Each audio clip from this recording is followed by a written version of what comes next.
Buenas tardes, maestro. Buenas tardes, compañeros. ¿Me escuchan bien? Buenas tardes. Buenas tardes, sí. Buenas tardes. Maestro, ¿cómo está usted? Ok, de acuerdo. ¿Qué tal? ¿Cómo están? Ahí vamos, ya vamos a arreglar eso del árbol, ya van a ver. Solo me recuerda que este Max anda echándole fuego, es cierto. Y gracias ahí por desviar la atención, güey.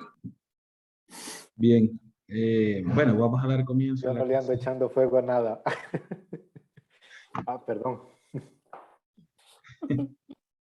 No hay problema. Vamos a dar inicio a la clase de hoy. Y para ello, pues, les pido permiso para compartir la pantalla.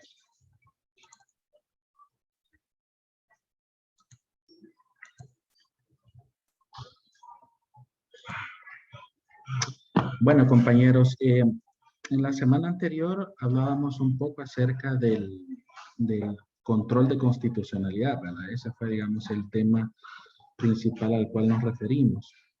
Decíamos que este control, en función del órgano que lo ejerce, puede ser de carácter concreto o de carácter abstracto.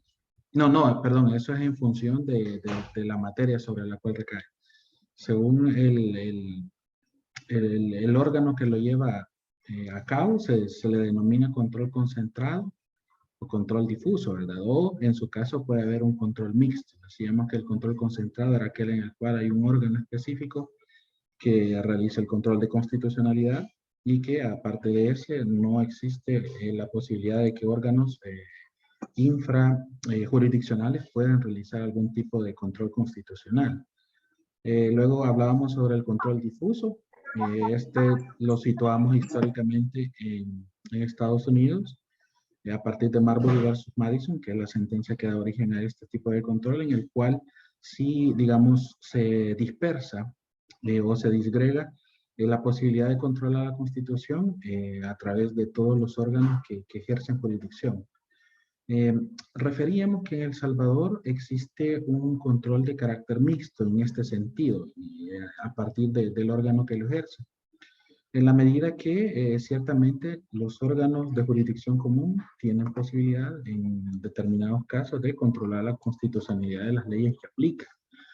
Pero esta eventual declaratoria de inconstitucionalidad tiene efectos limitados, porque únicamente pueden aplicarse, o más bien la interpretación que se realiza únicamente puede aplicarse en un caso concreto.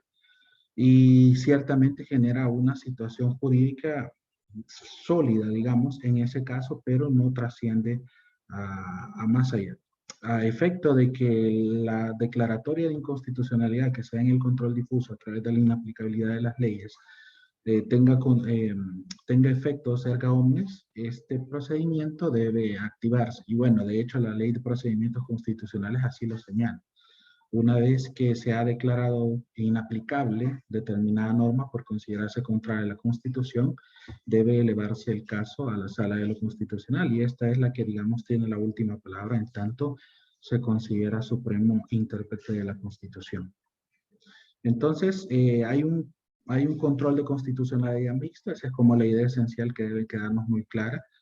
No se puede, digamos, desligar el juez común o el juez de jurisdicción ordinaria del deber que tiene como funcionario público y como guardián de la Constitución de observar, digamos, y de realizar en todo momento y en cualquier diligencia que se dé frente a, o más bien ante su sede judicial, el respectivo control de constitucionalidad. Es una labor constante que debe ejercitar el juzgador en cuanto a revisar si la norma que aplica resulta conforme o no con la Carta Magna. Luego nos referíamos a la división, ahora sí, del control de constitucionalidad según la materia sobre la cual recae, y decíamos que en este sentido se divide en control abstracto y en control concreto. El control abstracto es aquel en el cual se enjuicia la constitucionalidad de una norma con independencia de su aplicación en un caso concreto. Es decir, se revisa la norma desde un punto de vista abstracto, por eso se llama el tipo de control de esta manera. Se revisa el contenido de la ley, ¿verdad? Sin necesidad de que haya existido algún tipo de aplicación por parte de esta. Mientras que el control concreto sí no puede desvincularse de un caso concreto. Necesariamente debe haber algún tipo de acto de aplicación o la ley en su caso debe resultar de esas que se denominan autoaplicativas, es decir, que a partir de su entrada en vigencia ya generan efectos y situaciones jurídicas. Y es de este modo que se habilita la jurisdicción constitucional para controlar este tipo de decisiones. Eso fue más o menos lo que vimos en la semana anterior. Vamos a seguir refiriéndonos al control que lleva a cabo la Sala de lo Constitucional y en general los tribunales que ejercen jurisdicción. Bueno, esa es como la redundancia. Vamos a seguir hablando en general del control de constitucionalidad. Y para ello, pues, el siguiente tema que vamos a abordar se trata de las funciones de la jurisdicción constitucional. Podemos decir que la labor que realiza la Sala de lo Constitucional se divide en dos grandes rubros. En primer lugar, se trata del control de constitucionalidad de las normas. Y en segundo lugar, la garantía de los derechos fundamentales, que a los efectos de la materia que nosotros estamos abordando, es el punto que, digamos, más nos podría resultar interesante de la labor que realiza la Sala. ¿Qué tipo de normas puede controlar la Sala de lo Constitucional en virtud de esta función de control de constitucionalidad en abstracto? En primer lugar, pues, no podemos obviar quizás el instrumento legal que más es sometido al escrutinio de la Sala del Constitucional, son las leyes en sentido formal, aquellas que emanan del órgano legislativo. Esta es, digamos, de toda la labor que realiza la Sala de lo Constitucional en cuanto a control abstracto, es en la que más recae la producción normativa del órgano legislativo. Luego también los tratados internacionales pueden ser objeto de control de constitucionalidad. Esta situación es sumamente rara porque, digamos, como parte de las obligaciones que tiene el órgano suscriptor de los tratados, en primer lugar el órgano ejecutivo, ¿verdad? Que a través del Ministerio de Relaciones Exteriores, digamos, tiene el primer contacto con la norma a aprobar, ya se hace una especie de revisión, una especie de análisis de compatibilidad del tratado internacional con la normativa interna. De modo que si el tratado internacional conlleva algún tipo de disposiciones que pueden resultar contrarias con la Constitución o con la legislación secundaria, pues debe revisarse si El Salvador suscribe el compromiso internacional. En caso de que no se plantee ningún tipo de inconveniente en este sentido, entonces el Estado salvadoreño pues pasa a tomar parte del tratado, del cual posteriormente debe ser también ratificado por la Asamblea Legislativa. De este modo, pues resulta sumamente extraño que tratados internacionales sean, digamos, objeto de control por parte de la Sala de lo Constitucional. Sin embargo, ha habido algunos casos. Por ejemplo, y creo que es el ejemplo que todos conocemos, cuando se conoció sobre la constitucionalidad del Tratado de Libre Comercio entre Centroamérica y Estados Unidos. Entonces, la ocasión en que la Sala de lo Constitucional conozca de este tipo de situaciones resulta sumamente rara, digamos, por ese análisis previo que se vuelve necesario. Sí, María Magdalena. Gracias, buenas tardes, maestro y compañeros. Como está tocando referente a la materia de los tratados internacionales, siempre en mi caso personal ha generado como una confusión cuando se menciona el control de la convencionalidad. Tiene que ver esto con relación a los tratados internacionales que específicamente la sala en algunas sentencias, bueno, ya días pasados, ha dejado como entrever el estudio del control de la convencionalidad.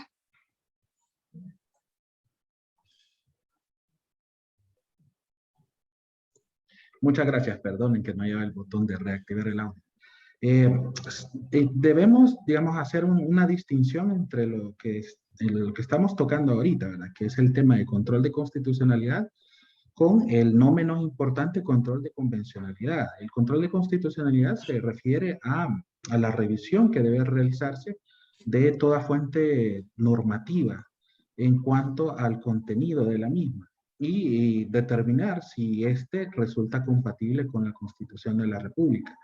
El control de convencionalidad que usted refiere se distingue del control de constitucionalidad en cuanto al parámetro de control. Ya no se trata de constatar si la normativa secundaria es compatible o no con la Constitución, sino más bien con lo dispuesto en tratados internacionales.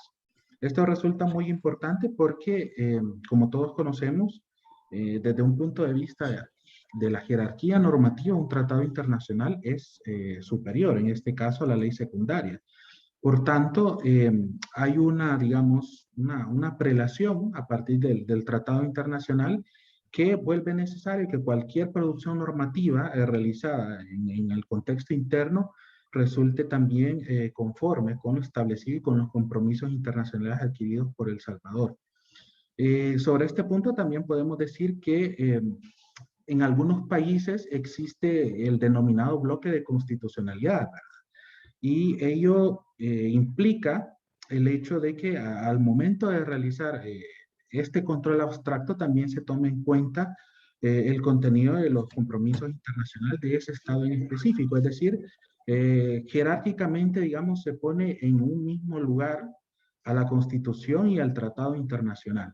Sin embargo, en El Salvador no hemos reconocido o no opera, digamos, un bloque de constitucionalidad como tal, sino que la Constitución es muy clara en cuanto a determinar su carácter supremo, ¿verdad? Que sobresale sobre cualquier otra fuente de derecho.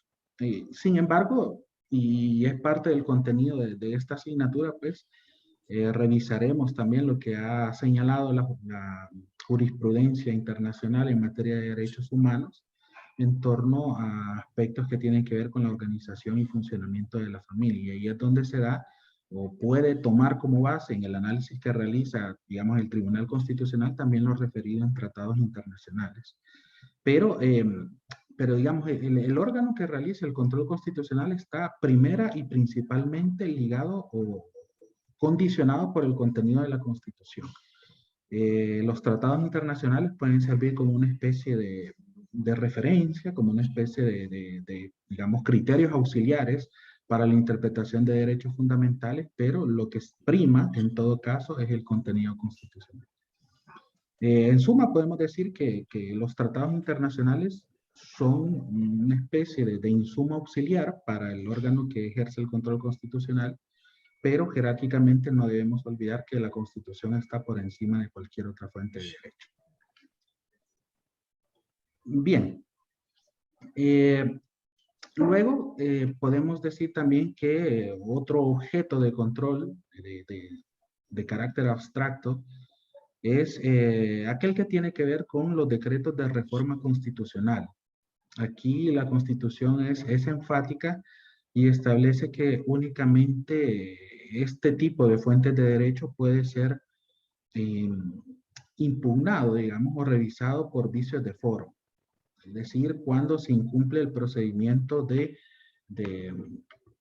digamos, de reforma dificultada que comporta la misma Constitución. Ahí lo que también abona su carácter permanente. Luego también pueden ser sometidos a control constitucional todo tipo de reglamentos que son, digamos, normas de operativización de la ley secundaria. La ley secundaria por lo general establece principios y líneas generales sobre cómo debe actuarse en un contexto jurídico específico, pero los reglamentos se encargan de desarrollar con mayor detalle el contenido de la ley, estableciendo procedimientos mediante los cuales puede accederse o pueden realizarse las prerrogativas o los derechos que se encuentran plasmados en la ley. Entonces, todo tipo de reglamentos, sea el origen que tengan, puede ser objeto de control de constitucionalidad en abstracto. no necesariamente como parte de la aplicación del reglamento. Aunque cuando sucede esto, cuando hay un acto verdaderamente de aplicación del reglamento, debe optarse por otra vía de protección jurisdiccional. Ya no sería la inconstitucionalidad, ¿verdad? En todo caso, sino que podría ser el proceso de amparo. Luego también las ordenanzas municipales pueden ser objeto de control. Toda normativa que emite las entidades autónomas, las entidades territoriales denominadas municipios, también pueden ser objeto de control de constitucionalidad. Y estos casos en los cuales los municipios son, digamos, autoridad demandada en la sala de lo constitucional son muchos, ¿verdad? Y generalmente tiene que ver con aspectos de índole tributaria. En muchas ocasiones, los tributos, pues todos sabemos, deben revestir ciertas características para considerarse legítimos, para considerarse constitucionales, ¿verdad? Deben respetarse ciertos principios. Y uno de ellos es el principio de legalidad en materia tributaria, en el sentido de que los impuestos en específico, como figura tributaria específica, únicamente pueden estar contenidos en una normativa con rango de ley secundaria, emanada del órgano legislativo. Y frecuentemente los municipios incurren en confusiones, ¿verdad? En torno a delimitar el hecho generador y al final lo que ellos pretenden pasar por una ordenanza municipal que impone, digamos, una tasa, que es una figura tributaria específica que sí tienen potestad de aplicar, al final se convierte en un impuesto, ¿verdad? Y por tanto, son muy frecuentes las declaratorias de inconstitucionalidad o las estimaciones de amparos que van en contra de estas ordenanzas municipales en materia tributaria. Luego también puede ser objeto de control el decreto que pone en vigencia el régimen de excepción, ¿verdad? Tanto si lo aprueba el órgano legislativo como el ejecutivo, en las circunstancias excepcionales en que este último puede hacer. Bueno, el estado de excepción, pues, como ya lo conocemos, es una situación en la cual se restringen derechos fundamentales. De hecho, hace poco hemos vivido una situación muy vinculada con este tema y fue precisamente el año anterior, ¿verdad? En el cual hubo una gran discusión sobre las potestades del órgano ejecutivo, perdón, para decretar un estado de excepción. Como lo señala la Constitución de la República, el primero llamado para implementar el estado de excepción es el órgano legislativo y solamente cuando concurren unas circunstancias muy específicas y la Constitución lo señala es cuando el pleno legislativo tiene completa imposibilidad de reunirse, entonces el órgano ejecutivo se encuentra llamado a decretar el estado de excepción. Entonces, sobre este punto giró un poco la discusión el año anterior, ¿verdad? En cuanto a la validez de las normas emitidas, por el órgano ejecutivo en torno al control de la pandemia por COVID-19.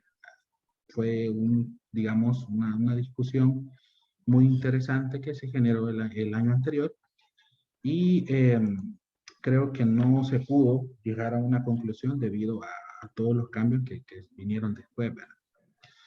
Ese tema quedará como un poco pendiente, como un poco indefinido por el momento. Luego también puede ser objeto de control constitucional las normas dictadas con anterioridad a la Constitución vigente. Sí, licenciado Arevalo, diga. Licenciado, buenas tardes. Sobre lo último que usted mencionó, que ese tema quedó ahí un tanto sin aclararse, ¿eso podría generar la pauta o abrir la puerta para futuras interpretaciones que se puedan realizar en algún determinado momento, ya que así como lo hicieron, pues nadie dijo si fue bien analizado o no? Esa era mi duda. Gracias. Bueno, sí, de hecho, si mal no recuerdo, no ha habido pronunciamiento de fondo sobre el tema, ¿verdad? Debido a todas las circunstancias que son de conocimiento de todos nosotros. Hubo un cambio en la conformación subjetiva del tribunal y pues ya no ya no hubo lugar para pronunciarse sobre ese tema, pero la intervención de la Sala de lo Constitucional en ese caso habría sido muy relevante, porque habría habido necesidad de referirse a cuándo específicamente el órgano ejecutivo está facultado para promulgar un estado de excepción. O sea, ese punto en concreto era 100% que debía ser incluido en la sentencia, en la eventual sentencia correspondiente a este caso, ¿verdad? Y en ese orden habría resultado muy interesante ver qué opinión tenía la Sala de lo Constitucional ante dicha situación, ¿verdad? El caso, entendería yo, todavía está en trámite, ¿verdad? Todavía está en etapa de pronunciarse sentencia. No sabemos qué se va a resolver, pero en su caso creo yo que resultará muy, muy relevante, ¿verdad? El pronunciamiento al respecto, si es que en alguna oportunidad se da. Bueno, luego decíamos que también pueden ser objeto de control constitucional las normas dictadas con anterioridad a la Constitución vigente. Decíamos nosotros que la Constitución se caracteriza, entre otras cosas, por su carácter supremo y directamente operativo. De modo que cuando, digamos, existe la promulgación de una nueva Constitución, y en la misma Carta Magna lo señala en su parte final, cualquier disposición que se entienda contraria a lo dispuesto en la nueva Constitución queda automáticamente derogada. Luego hay que, digamos, hacer oficial esa derogatoria, ¿verdad? Y eso es a través del pronunciamiento que debe realizar la Sala de lo Constitucional cuando se habilita la vía procesal para ello, y en el cual, digamos, ratifica la derogatoria del cuerpo normativo que ha sido promulgado previo a la Constitución y que se resulte incompatible con esta. Esto se trata de la revisión de las denominadas normas preconstitucionales. Cuando una ley ha sido promulgada con anterioridad a la Constitución y eventualmente se observan problemas de incompatibilidad con la norma fundamental, entonces cualquier persona puede, digamos, acudir ante la Sala de lo Constitucional, pero en este caso no se trata de declarar como tal la inconstitucionalidad de la norma, sino que la Sala se limita a confirmar de algún modo que esta norma, a partir de la entrada en vigencia de la Constitución, dejó de tener vigencia. Entonces es como un pronunciamiento, por decirlo de algún modo, hacia atrás. Bien, el segundo rubro importante de la jurisdicción constitucional radica en la garantía de los derechos y libertades fundamentales. Y como decíamos anteriormente, el control concreto, el control que se realiza sobre actos específicos que se consideran vulneratorios a la Constitución, tiene su vía procesal específica. Si en lo que hablábamos antes, en la lámina anterior, en esta que ustedes ven en pantalla, nos referíamos al control de constitucionalidad de normas. Todo lo que nosotros podemos ver aquí es materia de control a través del proceso de inconstitucionalidad de las leyes. Y lo que vemos en la lámina que actualmente pueden ver es materia de control de los procesos de amparo y, en su caso, de exhibición personal. ¿Qué actos son susceptibles de control a través de estos últimos procesos de control concreto? En general, cualquier actuación del poder público se entiende como potencial objeto de control a través del proceso de amparo en específico. Como, digamos, como excepción a esta norma de las actuaciones de poderes públicos, tenemos el amparo contra particulares, que es una figura que, como lo veremos un poco más adelante, deriva de la eficacia horizontal de los derechos fundamentales. Estos no surten efecto solamente ante las autoridades públicas, ¿verdad? Que son con las que usualmente el ciudadano se encuentra en una situación de suprasubordinación más marcada, sino que a partir de la evolución actual de la sociedad, se entiende que hay particulares que llegan a tener incluso más poder que los propios estados, ¿verdad? Y si nosotros, por ejemplo, aludimos a las compañías, mega empresas que hay en Estados Unidos, por citar un ejemplo, ¿verdad? Muchas veces tienen más capital y más poder que un mismo estado, ¿verdad? Probablemente alguna de esas empresas tenga un presupuesto 20 veces superior al presupuesto de El Salvador, por citar un ejemplo. Entonces, debido a que algunos particulares pueden llegar a tener tanto poder y pueden afectar directamente la esfera de derechos de los ciudadanos, también se considera que no solamente las actuaciones de los poderes públicos pueden ser objeto de control a través de un proceso de amparo, sino también lo pueden hacer los particulares. Y también en el caso del habeas corpus, que es un proceso constitucional cuyo objeto de control, o más bien cuyo objeto de tutela es el derecho a la libertad física, también puede ser impulsado, digamos, contra particulares. Hay una modalidad específica de habeas corpus que se denomina habeas corpus contra particulares. Luego tenemos resoluciones judiciales, que también es el rubro de los más comunes de trabajo de la Sala de lo Constitucional. Toda decisión adoptada por un órgano jurisdiccional puede ser llevada ante la Sala de lo Constitucional y analizar si en ese caso en concreto se ha vulnerado alguna norma o algún derecho fundamental. Luego también pueden ser objeto de control los actos normativos autoaplicativos o heteroaplicativos. Esto tiene que ver con la posibilidad de impulsar el denominado amparo contra ley autoaplicativa o heteroaplicativa. Más adelante nos vamos a referir a la diferencia entre ambos términos. Una diferencia que existe entre el control concreto y el control abstracto, y específicamente en cuanto a la legitimación, es que en el caso del proceso constitucional de habeas corpus, la legitimación para impulsar dicha vía jurisdiccional es muy amplia. Como ustedes podrán revisar en la Ley de Procedimientos Constitucionales, cualquier persona básicamente puede interponer un habeas corpus en la medida que tenga conocimiento de que la libertad de una persona está siendo restringida de forma arbitraria.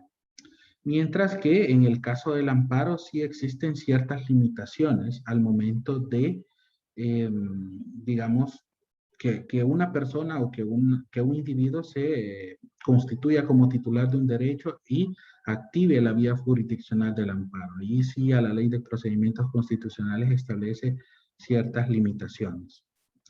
En cuanto a los efectos de la sentencia, en los casos, o más bien en los procesos constitucionales que son garantía de los derechos y libertades fundamentales, los efectos de la sentencia básicamente se reducen a la anulación del acto controvertido. Es decir, cuando existe determinada norma y en virtud de ella se lesiona la esfera jurídica de un particular y a través de un acto específico, entonces, como efecto restitutorio, digamos, como efecto normal del pronunciamiento de la Sala de lo Constitucional, pues es la anulación del acto controvertido.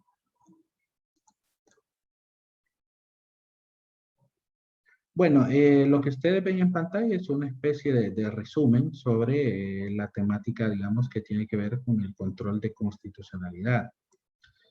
El control de constitucionalidad en general, o de forma al menos principal, es realizado por la Sala de lo Constitucional, sin perjuicio de que cualquier órgano de jurisdicción ordinaria pueda realizar el procedimiento de inaplicabilidad de las leyes, pero es, digamos, realizado en menor medida.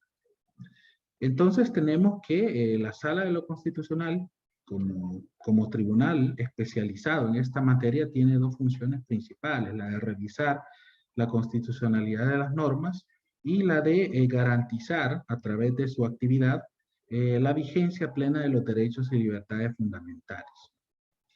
El control de constitucionalidad de las normas, ya lo decimos, puede ser realizado principalmente, y es la que está llamada en primer lugar a realizarlo, por la Sala de lo Constitucional. De hecho, la mayor parte de ciudadanos que tienen inquietudes en este sentido, pues acuden ante la sala a plantear sus casos.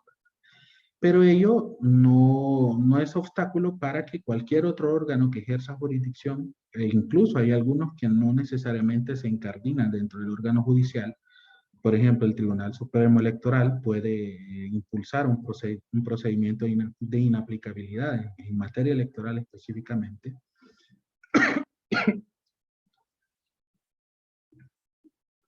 Perdón, voy a tomar agua.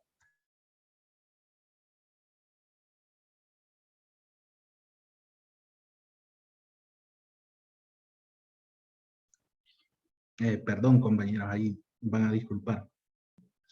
Bueno, decíamos que los tribunales en general pueden también ejercer control de constitucionalidad, pero el alcance de su pronunciamiento es limitado al caso en específico, ¿verdad? Y la herramienta que se utiliza para ello, en concreto, se denomina el procedimiento de inaplicabilidad de las normas. El analizar cada uno de estos procesos está, digamos, un poco fuera de los alcances de esta asignatura y muy probablemente lo verán en la materia de justicia constitucional. Pero donde sí conviene detenernos un poco es en la función que tiene la jurisdicción constitucional relativa a la garantía de derechos y libertades fundamentales. Esta es realizada principalmente por la Sala de lo Constitucional y la vía jurisdiccional idónea para realizar este control la constituyen el proceso de amparo y el proceso de exhibición personal en el caso del derecho fundamental a la libertad.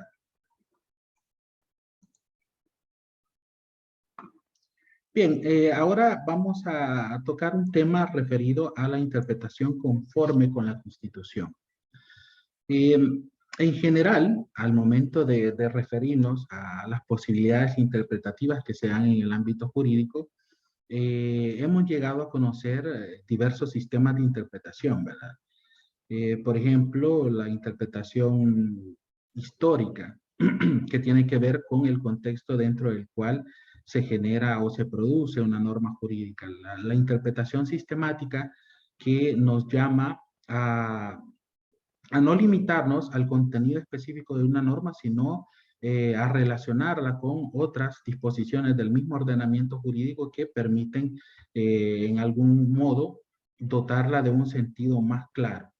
Luego también tenemos interpretación teleológica que se refiere a la posibilidad de analizar para qué ha sido promulgada una ley o cuál es el telos detrás de la producción de una norma. Pero la interpretación, digamos, o el método que en materia constitucional tiene como una mayor preponderancia o debe ser practicado en la mayor medida posible, es la denominada interpretación conforme con la Constitución. En general, cuando se analiza cualquier norma jurídica, esta es susceptible de que se le atribuyan diferentes significados. Ello tiene que ver, en primer lugar, con la familiaridad que pueda tener el intérprete que realiza la actividad de revisión de la norma con el objeto que está revisando. Es decir, en la medida que una persona conozca, digamos, de manera particular un área del derecho, pues está en una posición más factible de realizar una buena interpretación. Por ejemplo, si ustedes se especializan en materia de familia, ustedes conocen, o bueno, están en vías de conocer múltiples principios que son específicos de la materia de familia. Entonces, ese conocimiento, pues, les da, digamos, un mayor criterio al momento de realizar interpretaciones que tienen que ver con la aplicación de la normativa en materia de familia. Distinta, por ejemplo, a alguien que se familiarice o que le resulte más común el derecho administrativo, el derecho penal o incluso el derecho constitucional. Ustedes están como en una posición más ventajosa a efecto de entender, de comprender el significado de la norma familiar. Ese es, digamos, uno de los criterios que pueden permitir una mejor o peor interpretación de determinado precepto legal. Luego también está la ideología o digamos la adscripción a determinada corriente jurídica por parte de la persona que está realizando la interpretación. En materia penal esto se ve muy frecuentemente, ¿verdad? Siempre existe esa dicotomía entre garantismo, por ejemplo, y seguridad ciudadana, entre potenciar los derechos de las personas sometidas a un proceso penal o potenciar el criterio de seguridad, digamos, de la ciudadanía en general. Siempre existen determinadas corrientes jurídicas que también condicionan la actividad interpretativa. Luego también está la propia cosmovisión de la persona, ¿verdad? Su propio sistema de valores, su propia ideología, esto ya es un nivel más individual que también puede resultar, digamos, relevante al momento de interpretar determinada norma. Por ejemplo, qué sé yo, la normativa relativa al aborto, la normativa que posibilite una eventual legalización de las parejas del mismo sexo, podría ser interpretada por alguien que tenga una mentalidad progresista de una manera sin ningún problema, por decirlo de algún modo. Pero puede que alguien con profundas convicciones religiosas, que también sea profesional del derecho, creo que hay muchos de ese tipo de perfil dentro de nuestro círculo, del círculo de abogados, y no me refiero a la asociación, sino que digamos al gremio de abogados, así suena mejor. Pues hay personas dentro del gremio de abogados que tienen profundas convicciones religiosas, ¿verdad? Y eso también puede, en determinado sentido, al momento de realizar una interpretación, puede condicionar el modo en el que se concibe o el significado que se le otorga a determinada norma. Sin embargo, a la luz de esta interpretación o de este concepto de interpretación conforme con la Constitución, debemos entender que cualquier lectura que se haga de un precepto jurídico debe ser vista con independencia del resto de prismas, ¿verdad? De condicionantes, la ideología, adscripción a una corriente jurídica, entre otros, debe verse a través del prisma de la Constitución de la República. Es decir, en la medida que pueda, digamos, que la norma en específico pueda obtener un sentido que resulte compatible con el texto de la norma fundamental, entonces debemos entender que esta norma no debe ser sustraída del ordenamiento jurídico en caso de que se requiera o se esté pidiendo su inconstitucionalidad. El concepto de interpretación conforme con la Constitución radica en que al momento de interpretar un texto normativo debe buscarse necesariamente, debe realizarse un esfuerzo, digamos, extra a efecto de encontrar el significado de esa norma que resulte compatible con la Constitución. De múltiples significados que pueda tener esa norma, debemos interpretarla de modo que no resulte contraria a lo establecido en la Constitución. La interpretación conforme debe dotarse de ciertas características, debe ser, en primer lugar, plausible. Esto significa que el intérprete debe evitar realizar, digamos, malabares jurídicos, por decirlo en términos coloquiales, ¿verdad? No debe realizar una interpretación tan, digamos, tan rebuscada que al final resulte una caricatura, ¿verdad? Que cuando se lea la sentencia y se lea la interpretación, en realidad se pongan en duda la capacidad o la aptitud profesional de las personas que han puesto su firma en determinada sentencia. En ese sentido, cuando se realiza una interpretación conforme, la plausibilidad no se puede dejar de lado. Igualmente, cuando se realizan este tipo de interpretaciones demasiado rebuscadas, podemos estar poniendo en riesgo el principio democrático, ¿verdad? En este sentido, cuando bajo pretexto de realizar una interpretación conforme el Tribunal Constitucional hace, digamos, un esfuerzo notable por hacer encajar una norma que a todas luces resulta inconstitucional, pues probablemente esté abusando de la potestad que le confiere la norma como supremo intérprete de la Constitución. Y es que existen muchos casos, ¿verdad? O digamos, ese es de los principales inconvenientes que le han sido señalados a la Sala de lo Constitucional. La forma en que en sus sentencias puede, digamos, convertirse en una especie de legislador de hecho, ¿verdad? Porque la norma en ocasiones tiene un sentido, digamos, bastante claro y a veces, bajo pretexto de realizar esta interpretación, puede, digamos, ampliarse o restringirse de forma arbitraria el sentido de la norma, con lo cual estaríamos generando, ya sea ampliando los alcances de la norma, estableciéndola, digamos, con respecto a supuestos para los que originalmente no estaba prevista, o por el contrario, reduciendo su ámbito de aplicación, con lo cual podríamos dejar zonas exentas de control o exentas de tutela constitucional. Entonces, la Sala de lo Constitucional, al momento de realizar la interpretación, que en todos casos es la interpretación conforme con la norma fundamental, debe aplicar una especie de autocontención. En inglés ese término se denomina self-restraint, es decir, el mismo tribunal debe modular los alcances de su interpretación a efecto de no pasarse, de no abusar de esta facultad que le confiere la misma Constitución.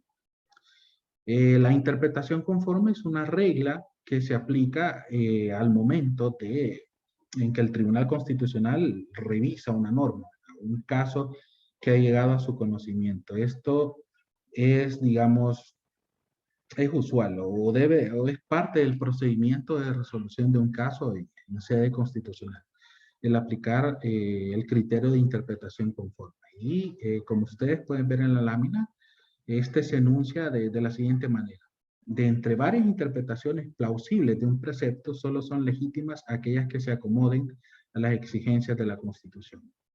Es decir, en todo caso, debe tenerse presente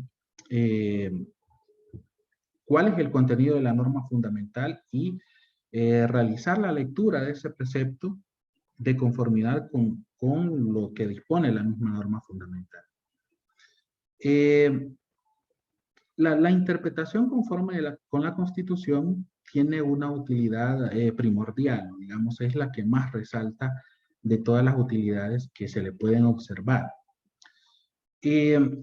Digamos, la producción normativa en general se rige por un principio de presunción de constitucionalidad. Es decir, cuando, por ejemplo, una ley es emanada del órgano legislativo, se considera, en principio, que esta resulta conforme con el texto de la Carta Magna. No habría motivo alguno para pensar lo contrario. Aunque bueno, ¿verdad? Ya si nos remitimos a la realidad, pues encontramos múltiples casos en los cuales ya de entrada se ve la incompatibilidad de una ley con la Constitución, ¿verdad? Y nos quedamos nosotros como, bueno, ¿y qué pasa aquí? Y a veces no es necesario como digamos, tener gran conocimiento en materia constitucional para saber que una norma no responde demasiado al espíritu del constituyente. Sin embargo, la idea es que toda producción normativa goza de esa presunción de constitucionalidad, ¿verdad? Así como todos nosotros tenemos a nuestro favor la presunción de inocencia, ¿verdad? Cuando se nos acusa de un delito, entonces todas las leyes también tienen presunción de constitucionalidad. Entonces, el objetivo de realizar la interpretación conforme con la Constitución radica en evitar la declaración de inconstitucionalidad de las leyes. Es decir, el peligro, digamos, que se tiene al realizar declaratorios de inconstitucionalidad a diestra y siniestra es que se generan posibles vacíos normativos, pero se pueden generar limbos jurídicos al momento de extraer del ordenamiento jurídico determinada norma. Y es que, digamos, usualmente uno de los efectos de una sentencia de inconstitucionalidad radica en ordenar a la Asamblea Legislativa que, digamos, supla la norma expulsada del ordenamiento por otra que sí resulte compatible. Pero esto no se realiza de la noche a la mañana, ¿verdad? No es que ahora se está declarando inconstitucional una norma y el lunes tenemos una norma sustituta, ¿verdad? Esto puede llevar mucho tiempo. Entonces, debido a los inconvenientes que se generan con la declaratoria de inconstitucionalidad de las normas, es que se prefiere, o al menos ese es el objetivo, tratar en la medida de lo posible, no olvidemos el concepto de plausibilidad, que la lectura que se realice del precepto jurídico pueda ser dirigida de algún modo a lo dispuesto o pueda entenderse compatible con la Constitución de la República. Y solamente cuando esto de plano no resulta posible, entonces sí debe procederse necesariamente a la expulsión del ordenamiento. La interpretación conforme con la Constitución se vincula a dos especies de pronunciamientos que la Sala de lo Constitucional o el Tribunal Constitucional en cualquier país puede realizar.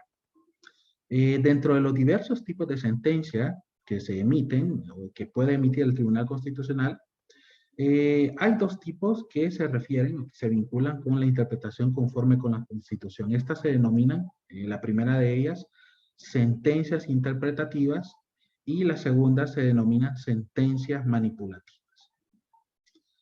En el caso de las sentencias interpretativas, que es donde se ve con mayor claridad la importancia de la interpretación conforme con la Constitución, estas tienen como presupuesto el principio de conservación de las leyes o también lo que referíamos anteriormente, la presunción de constitucionalidad de las normas. Las sentencias interpretativas son definidas como aquellas que rechazan una demanda de inconstitucionalidad o lo que es lo mismo, declaran constitucional el precepto impugnado en la medida que se interprete en el sentido que el juez constitucional considere adecuado o no se interprete en el sentido que considere inadecuado. Como ustedes pueden ver, en este caso se aplica, digamos, de forma plena este concepto de interpretación conforme con la Constitución. En lugar de deshacernos de la ley, la interpretamos de modo que resulte compatible con la norma fundamental. No existen demasiados pronunciamientos de la Sala de lo Constitucional en los cuales se haya utilizado esta técnica, pero uno de ellos, que resulta relativamente reciente, es la inconstitucionalidad 30-2011, de 6 de febrero de 2015. En este caso, se estaba debatiendo una disposición de la Ley de Vialidad, que es una normativa, entiendo yo, que es aplicable en territorio nacional, que es una especie de gravamen que se establece para, digamos, para la circulación en la vía pública. Todos los que somos empleados públicos, por ejemplo, a principio de año recibimos una boleta, ¿verdad?, que es del Fondo de Vialidad. Me parece que se pagan como $3 y algo por ese derecho en específico, por el derecho de utilizar la vía pública y andar caminando, ¿verdad? Es un impuesto un tanto antiguo, ¿verdad? Y que habría que replantearse si en realidad todavía resulta, digamos, compatible con la época actual.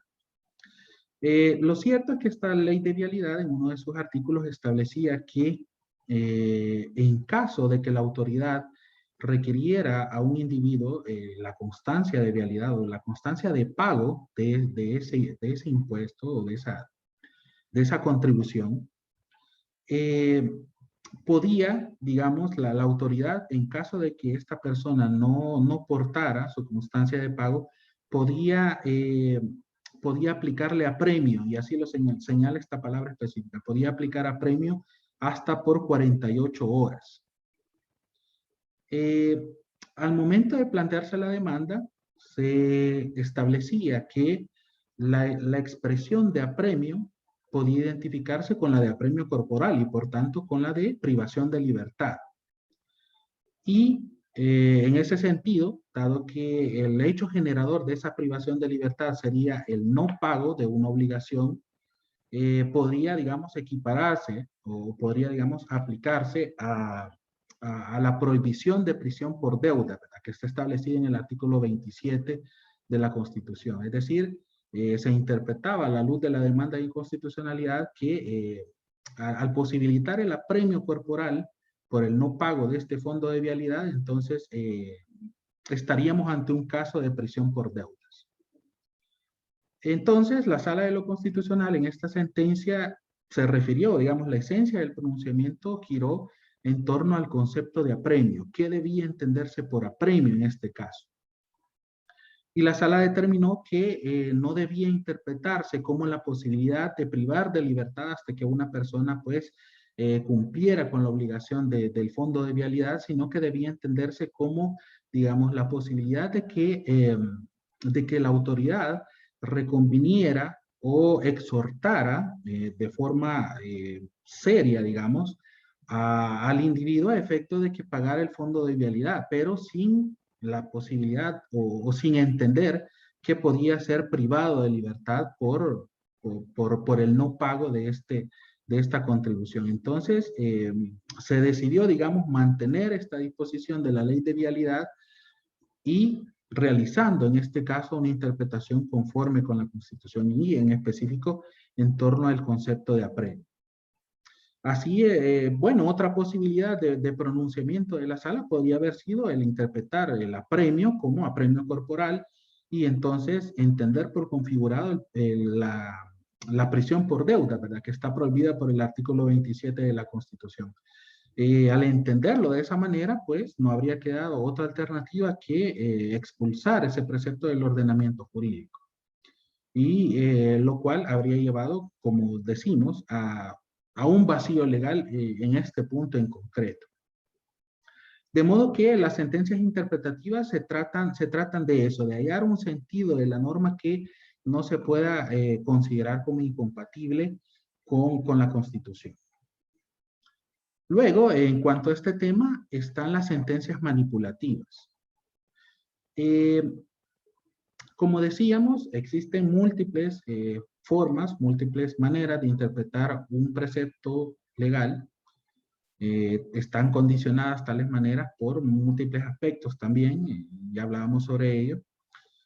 Y cuando de plano se ha revisado la norma, se ha interpretado a la luz de la Constitución y aún así no se le encuentra un sentido que resulte compatible con aquella, entonces no existe otra posibilidad que expulsar la norma del ordenamiento jurídico. Las sentencias manipulativas plantean una tercera alternativa. La idea de las sentencias manipulativas radica en que cuando ninguna de las interpretaciones plausibles del precepto legal permite mantener su constitucionalidad, permite, digamos, sostener la vigencia de la norma y el ordenamiento, entonces el juez constitucional puede salvar, entre comillas, la constitucionalidad de la norma de dos modos. En primer lugar, puede manipular el texto de la ley para provocar una interpretación constitucional del mismo.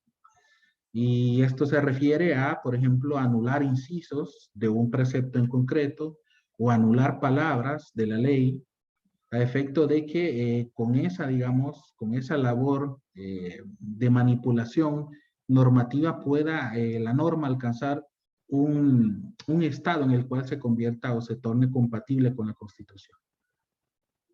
Y en segundo lugar, también puede manipular directamente la interpretación de la Constitución. Y esto significa, pues, forzar deliberadamente los alcances de un precepto de ley secundaria, un precepto infraconstitucional a efecto de tornarlo compatible con la Constitución.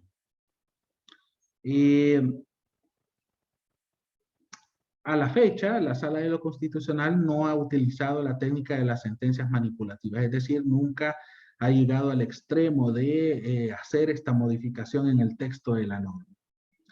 Y es que eso, sin duda, generaría determinados inconvenientes, ¿verdad? O sea, el hecho de que el Tribunal Constitucional pueda modificar la norma representa una contradicción total con el principio democrático y con la legitimidad de la que goza el órgano legislativo, ¿verdad? Como lo decíamos anteriormente, en este caso, el juez constitucional se estaría arrogando funciones de legislador y eso resulta muy peligroso. Y la posibilidad de cambiar el texto de la ley no debe, digamos, permitirse a ningún órgano que sea ajeno al órgano legislativo. Porque, digamos, este último, el legislativo, es depositario de la voluntad popular. Y si nosotros dejamos que funcionarios que son electos indirectamente, que no son, digamos, producto de nuestras convicciones o de nuestras intenciones en torno al proyecto político que debe pervivir en el país, entonces ello resultaría muy peligroso. También forma parte de esa labor de autocontención del Tribunal Constitucional el no llegar a este extremo, ¿verdad? Porque con ello estaría asumiendo un protagonismo que no le corresponde.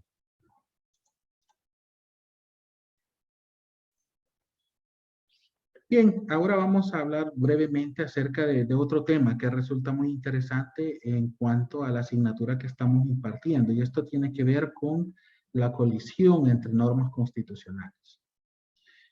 Para iniciar debemos mencionar que en la Constitución deben encontrarse comprendidas todas las aspiraciones, todos los principios, todos los valores que rigen a una sociedad en concreto. Contiene derechos, contiene obligaciones para todos los ciudadanos y principalmente contiene mandatos de optimización. Estos van dirigidos al órgano ejecutivo y al legislativo y al judicial. En realidad van dirigidos al Estado. Y en virtud de estos mandatos de optimización, las normas constitucionales deben cumplirse en la medida de lo posible en todos los casos. Es decir, el respeto a la Constitución no es negociable. Debe atenderse al contenido de la Carta Magna en todo momento y en todo lugar, tanto por nosotros como ciudadanos como y principalmente por los poderes públicos, porque sus atribuciones se encuentran delimitadas por el contenido de la Constitución.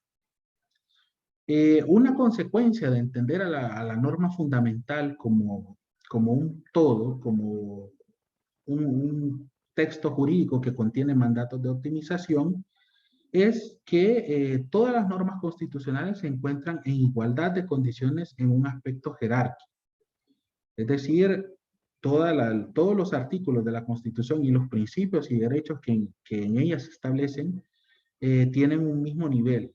Es decir, no se, digamos, en principio, no se considera que algunos derechos o algunos principios tengan más valor que otros. Puede que desde un punto de vista histórico, por ejemplo, el valor de la justicia resulte más relevante, ¿verdad? Y resulte de alcances más amplios en cuanto al ordenamiento jurídico, pero ello no implica que la justicia es el único valor que deba seguirse o que deba, digamos, cumplirse dentro del Estado salvadoreño. Hay otros valores como el bien jurídico, el bien común, la seguridad jurídica, entre otros que tienen un valor similar y que en la medida de lo posible también deben cumplirse, deben concretarse por parte de los poderes públicos.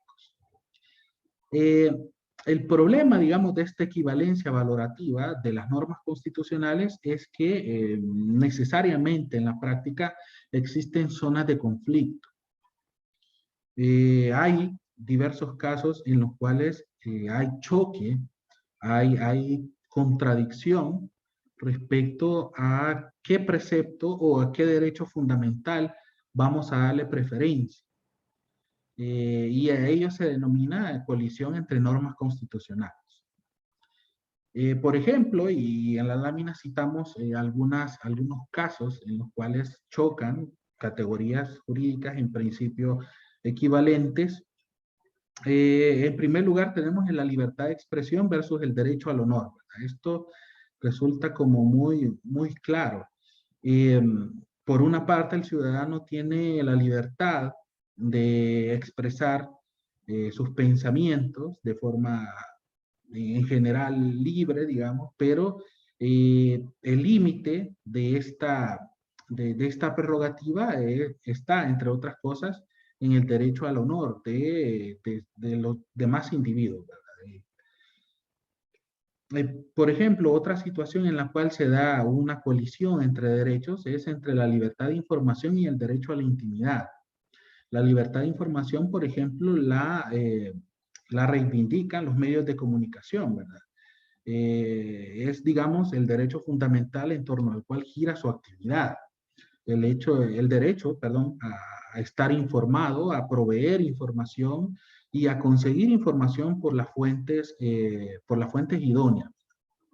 Pero no se puede negar que en pos de la libertad de información puede en determinado caso afectarse el derecho a la intimidad de las personas, ¿verdad? ¿Qué datos resultan relevantes? ¿Qué datos pueden considerarse de interés o de relevancia pública por parte de un individuo que puedan ser sometidos al escrutinio público, ¿verdad? Esa, digamos, esa distinción o esa frontera entre lo que resulta relevante para el público y lo que resulta propio del ámbito de la intimidad de la persona, también representa un contexto de colisión entre derechos fundamentales. Luego también el derecho a la propiedad y la función social de la propiedad, lo que hablábamos en la primera sesión, ¿verdad? Cuando, o más bien, cuando el derecho a la propiedad deja de ser, digamos, de carácter individual y deja de reconocerse porque afecta intereses colectivos. También ahí se da una tensión entre derechos fundamentales. Luego también tenemos la libertad de empresa frente al derecho al trabajo, ¿verdad? Por una parte, la Constitución establece que hay libertad de empresa, que toda persona que, digamos, tenga los medios y tenga la voluntad puede poner, digamos, a trabajar su capital y puede beneficiarse de ello. Pero por otra parte, también la Constitución establece que las condiciones laborales que deben regir en toda empresa son de un modo específico, ¿verdad? De modo que ahí hay también un espacio en el cual convergen y más bien chocan el interés del empresario en cuanto a obtener la mayor rentabilidad posible de su inversión y el interés del trabajador en torno a obtener medios económicos, a obtener un salario que le permita una vida digna. Ahí también podemos observar colisión entre derechos. Luego también está el derecho a manifestarse, como lo hemos visto hace algunas semanas, el derecho a manifestarse y por otra parte el orden público. ¿Hasta dónde llega el derecho a manifestarse? Podemos únicamente, estamos legitimados para salir a marchar, para hacerlo en silencio, para no hacerlo en determinados lugares, o en realidad hay un derecho irrestricto a manifestarse, lo cual puede, digamos, poner en peligro el orden público, puede provocar algún tipo de inconvenientes. Licenciado Arevalo. Gracias, licenciado.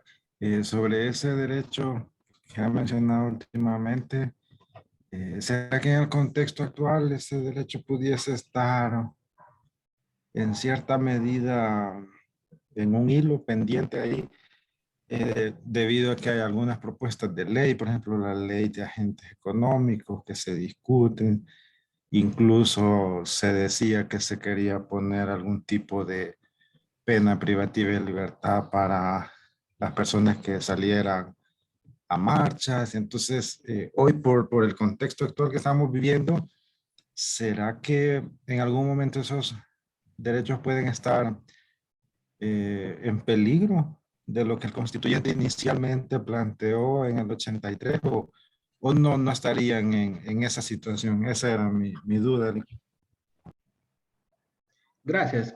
Bueno, respecto de esto, pues debemos señalar que existe un legítimo interés por parte de las autoridades públicas en torno a mantener el orden y la seguridad y también hacer respetar el derecho a la propiedad de terceras personas. Eso se encuentra plenamente reconocido y de hecho, si el Estado se cruzara de brazos ante cualquier tipo de manifestación, pues estaría incumpliendo su deber, ¿verdad? Porque precisamente en ello radica la colisión entre derechos fundamentales, en el establecer en un caso o en un contexto en específico si se está, o más bien a qué interés constitucional se le da preponderancia.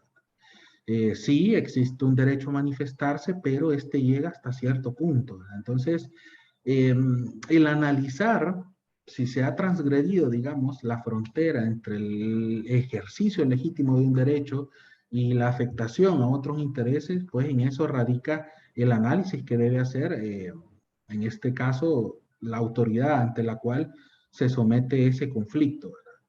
Luego, pues, lo que usted comentaba en cuanto a cierta normativa que puede entenderse como, digamos, limitativa al derecho a manifestarse, pues, bueno, eso forma parte, digamos, de una discusión de índole meramente política. O sea, ya eso trasciende un poco lo jurídico en el sentido de que eh, todavía no se ha llegado a un momento en el cual deba de analizarse desde el punto de vista jurídico dicha situación. Como le decía, o como decía en un principio, toda ley goza de presunción de constitucionalidad, ¿verdad? En principio no se emite una ley a efectos de coartar derechos, sino más bien con el propósito de potenciar los derechos. Entonces, eh, hay que ver, digamos, como parte de nuestra labor de Contraloría Ciudadana, hay que analizar, ¿verdad?, el contenido de las normas y ver en qué medida estas afectan eh, el posible ejercicio de derechos fundamentales, ¿verdad? Y en caso de que determinemos que en efecto puede existir una potencial vulneración, pues activar las vías jurisdiccionales correspondientes, ¿verdad? En esto sería pues de llevar el caso ante la Sala de lo Constitucional, para decirlo de forma muy clara, ¿verdad? Y ya entonces sí, ya este asunto pasa desde del ámbito político al ámbito jurídico. Luego tenemos también digamos, otro contexto de colisión de derechos.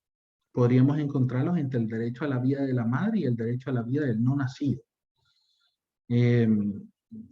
Como parte del contenido de esta asignatura, tendremos la oportunidad de analizar en su momento la sentencia de BC, ¿verdad?, que ha sido, digamos, el pronunciamiento de la Sala de lo Constitucional, donde se han esbozado algunos aspectos respecto, valga la redundancia, a este punto en específico. ¿Qué interés prima en este caso? Como ustedes pueden observar, digamos, resulta muy difícil decir que un derecho fundamental o un principio establecido en la Carta Magna tiene mayor peso que otro. Para analizar, digamos, que en un contexto específico, cuál derecho deberá tener preponderancia, pues es necesario analizarlo desde un punto de vista casuístico. No podemos, en principio, establecer una mayor o menor jerarquía de derechos fundamentales, sino que cada vez que haya una colisión entre normas de la Constitución, deberá analizarse el caso concreto y a partir de eso determinarse en ese contexto específico cuál derecho es el que tiene mayor valor, cuál principio es el que debe aplicarse de forma preferente. No, digamos, en caso de colisión entre derechos fundamentales, una eventual sentencia de la Sala de lo Constitucional no estaría diciendo que, por ejemplo, la vida de la madre es más importante que la vida del no nacido. Una sentencia de la Sala de lo Constitucional estaría diciendo que la vida de la madre, en ese caso en concreto, es más importante que la vida del no nacido. O viceversa, ¿verdad? Puede considerarse que la vida del nasciturus resulta en un caso específico más relevante o que deba tutelarse preferentemente ese derecho en detrimento del de la madre. Debe quedarnos claro entonces que en caso de colisión entre normas fundamentales, el análisis es meramente casuístico. No podemos en principio, digamos, establecer con certeza que un derecho tiene más valor que otro. ¿Cómo se resuelven estos conflictos de colisión entre normas constitucionales? Esto se realiza a través de la herramienta, o más bien del método de la ponderación. Cuando nosotros ponderamos, en general, ¿verdad?, estamos estableciendo los aspectos beneficiosos y perjudiciales de, qué sé yo, por ejemplo, el salir a comprar pan cuando se ha avisado un toque de queda, ¿verdad? Nosotros entonces, al momento de decidir si vamos a salir a comprar pan a las 8 de la noche, entonces tenemos que analizar los pros y los contras de salir, ¿verdad? ¿Qué tan creíble resulta la amenaza? ¿En qué zona específica yo vivo? entre otros aspectos, pero entonces cuando nosotros analizamos los pros y los contras de un punto en específico, estamos ponderando. Entonces, la Sala de lo Constitucional o el Tribunal Constitucional realiza esta misma labor, ¿verdad? Cuando se presenta un conflicto entre normas constitucionales, necesariamente debe efectuar una ponderación.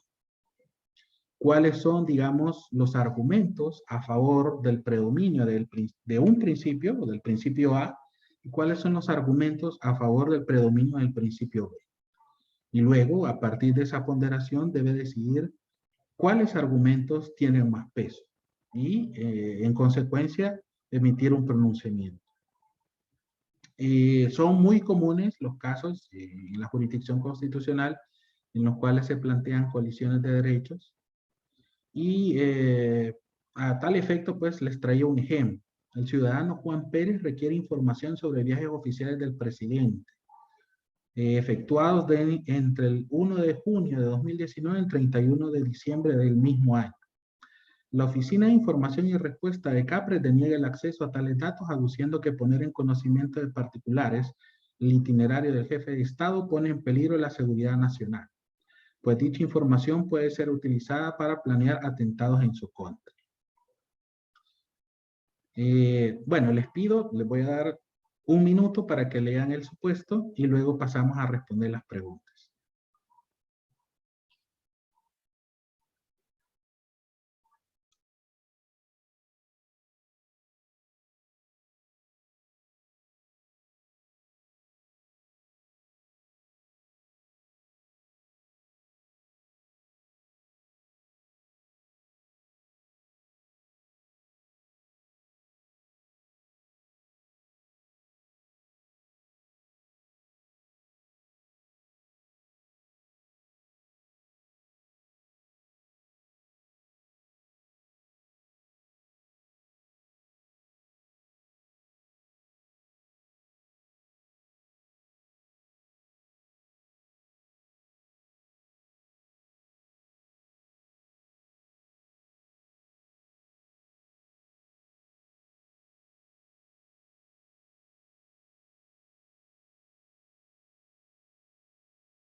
Compañeros, ya tuvimos la oportunidad de leer el supuesto.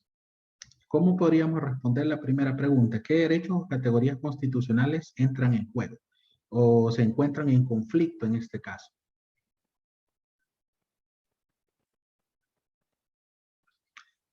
Licenciado Raúl. Gracias, maestro. En primer lugar, se me ocurre quizá el derecho de petición y respuesta. Sí, ok. Esa es en cuanto a, digamos, uno de los intereses, ¿verdad? ¿Quién tiene otra opinión? Licenciada María Magdalena. No sé, acceso a la información. Ok, gracias. Licenciado Max.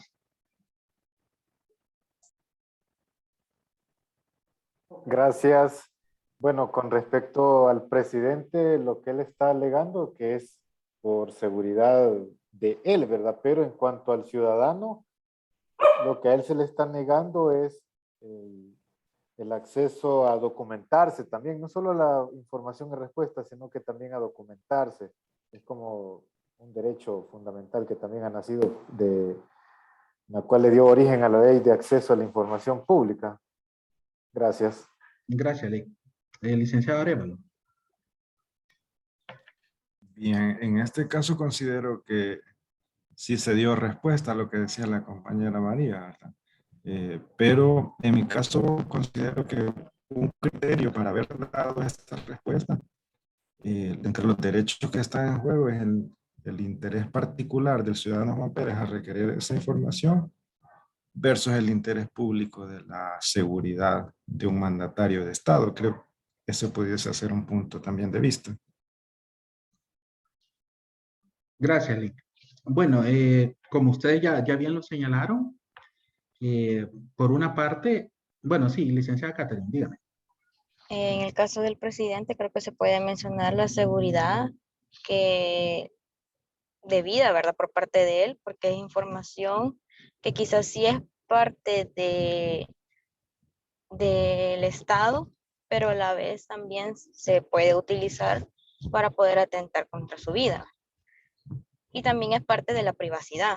Recordemos que el hecho de que sea un funcionario público no quiere decir que también la información puede ser de carácter totalmente pública.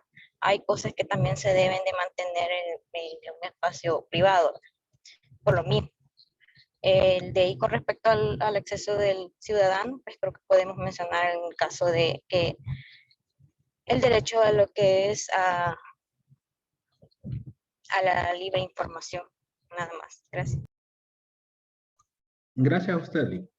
Bien, les agradezco sus aportes, todos son muy válidos y en efecto, ¿verdad? Aquí en este caso se plantea un conflicto en primer lugar entre el derecho de acceso a la información pública, porque lo que se está requiriendo son datos públicos.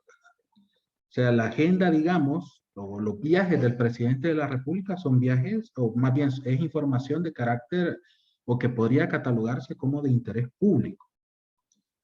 Y por tanto se encuentra, digamos, bajo el amparo de la Ley de Acceso a la Información Pública. Y por otra parte se plantea un interés, digamos, de carácter constitucional y que permea todo el contenido de la Carta Magna, como lo es la seguridad y la integridad del Estado.